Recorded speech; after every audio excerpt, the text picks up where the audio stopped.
Ang bongga ng pa-birthday kay Bossing Vic Soto ng mga taga-Itbulaga nitong Sabado.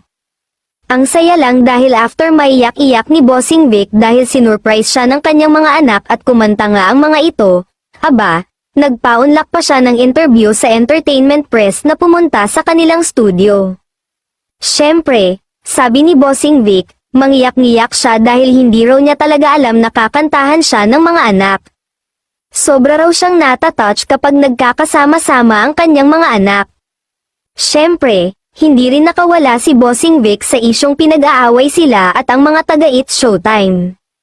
Nilinaw nga ni Bossing Vic na wala silang away sa katapat na noontime show, na hindi nga raw ang grupo ni Vice Ganda ang pinatamaan ni na Tito Soto, Joey De Leon. Iba raw talaga ang tinutukoy ni na Tito Sen, Tito Joey na naninira sa Itbulaga. Sakatanggap din daw ni Bossing Vic na may mga pagkakataon na panalo sila sa ratings, at may mga pagkakataon naman na panalo ang katapat nila. Basta wala raw silang away sa mga taga-It's Showtime. Ang mga naninira nga raw sa kanila ay iba, na mga basher.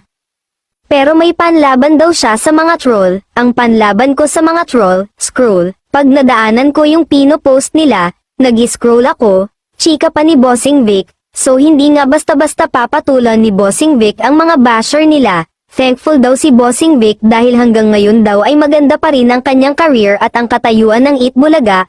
Nagpapasalamat daw si Bossing Vic na patuloy pa ring sinusuportahan ng viewers ang kanilang noontime show.